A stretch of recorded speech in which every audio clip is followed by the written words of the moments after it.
Hello everyone, a checkmate like the one in this game you have most likely never seen in your life. To be honest, I was truly shocked by the result of this game, especially considering that it was played as an online blitz without any increment, just 3 minutes for each side. And to fit such beauty into 150 moves within such a short amount of time is incredible. White is played by Amon Hambleton, a grandmaster from Canada, and black is played by the young international master Ruben Kellner. The game begins with d4. Black replies with d6. The white bishop comes out to f4, knight f6, and e3, closing the gate. The black knight goes to d7, and white plays h3. Now, if black ever wants to exchange this bishop, it can retreat to h2. Black takes the moment and strikes in the center with e5. White withdraws the bishop, and after the pawn exchange on d4, black develops the bishop. White develops the knight to f3, bishop g7, and bishop d3. Both sides are ready to castle, and black places the rook on e8. White plays c3, reinforcing the center. Black reroutes the knight to f8, preparing to bring the light-squared bishop into play. The white knight goes to d2.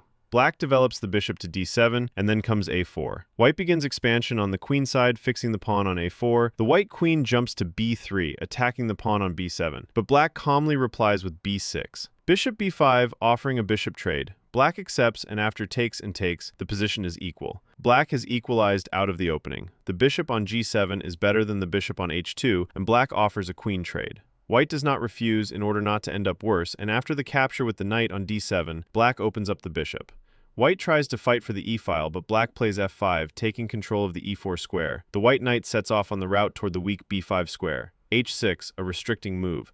White brings the king to f1. Black brings the king to f7 toward the center. White places the knight on b5. Black trades rooks on e1. White recaptures with the knight, and the black knight comes to e6, securing the c7 pawn in advance. White finally plants the knight on b5. The position is still equal. Black has done nothing wrong. Everything is solid. The players have almost the same amount of time left, about 2.5 minutes each. This means that the opening middle game phase was played at roughly 30 seconds per move. In this position, black imagined something and played rook c8, additionally reinforcing the pawn on c7. But of course, white gladly captures the pawn on d6. Black overlooked that, after recapturing, white would take with the knight and deliver a very unpleasant fork on the king and rook. Black plays c6, chasing away the white knight. The knight jumps to a7, immediately attacking both the rook and the pawn on c6.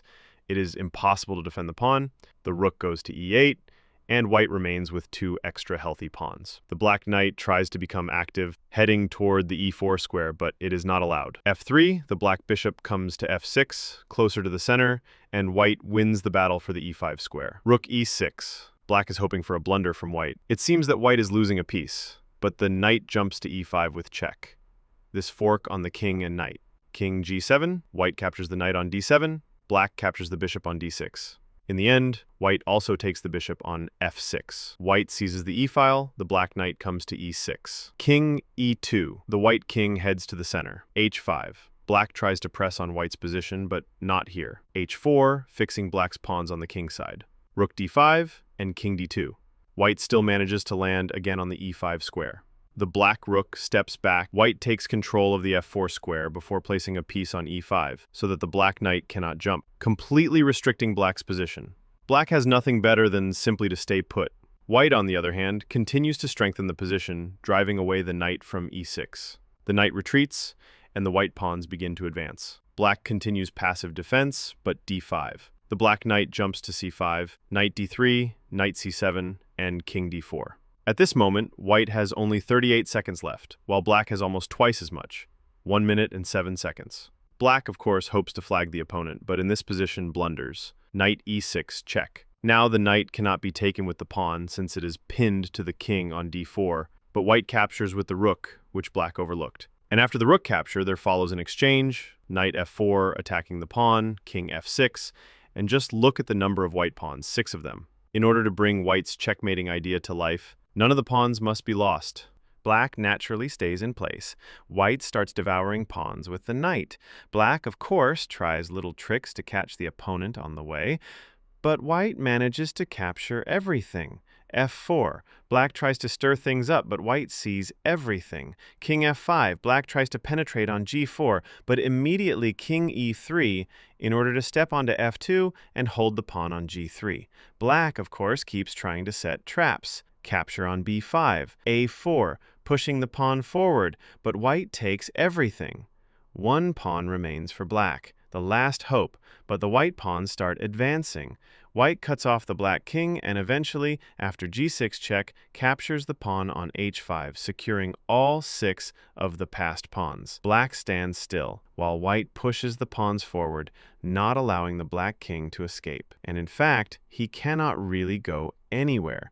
All the squares are controlled by white's pieces. Notice, white has only 14 seconds left. It is important not to stalemate the black king. The black king shuffles in place, and white promotes the first bishop on h8. The black king stays. White promotes the second light-squared bishop, collecting the full set of pieces that were present in the starting position. So the bishop arrives on f1.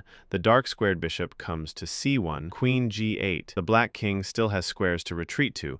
The queen goes back to the starting position, and the most difficult part begins. The main thing is not to stalemate the black king.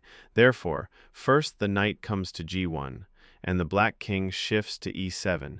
Here, the key move is king c4, completely cutting off the black king, and the pawns can now advance safely. White, in this position, has only 7.5 seconds left. All the moves are made on pre-moves. The black king keeps pacing. White brings the king closer and, importantly, plays king b8, cutting off the b-file so that the black king cannot escape, and also not to stalemate white's own king. Rook a8, and the white rook is promoted on a1. The second rook appears on b8 and returns to the starting square on h1. And finally, the last pawn is left to bring back the missing knight on b1.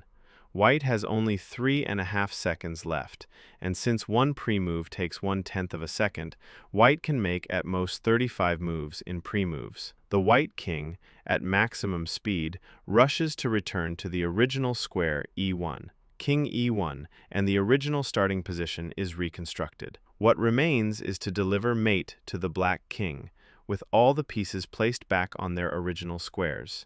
With just 3 seconds on the clock, without knowing how to do it, this would be impossible. But, as Aman said in the original video, he knew exactly what needed to be done in this position. He had analyzed this type of position beforehand and knew how to make all the pre-moves without stalemating the black king, while also driving him onto the exact square needed for mate. And so, after the king retreats to c7, the finishing stage of the game begins. The queen goes to e2. Together with the rook, the queen will drive the king onto the desired square c2, where checkmate will be delivered. Queen g2, and the white rook joins in together with the queen. The sequence is forced, and the black king cannot reach a stalemate setup. The queen cuts the c-file, and the white rook can return back to h1. The only retreat square for the black king is b4, since all other squares are controlled by white's pieces. Queen d6. White takes control of b4 and frees up the square c2. All the other squares remain under white's control, so the only move is king c2. And this game ends with 1 second left on white's clock. The queen returns to d1 with mate against the black king. He has nowhere to go. Such an absolutely incredible idea brought to life and against such a strong opponent who, by rating, is not even much lower than white. The link to the original video is in the description. If you would like to support the channel, you can also find the link to my Patreon there, where I post exclusive videos available only for supporters. Thank you for watching, and see you soon.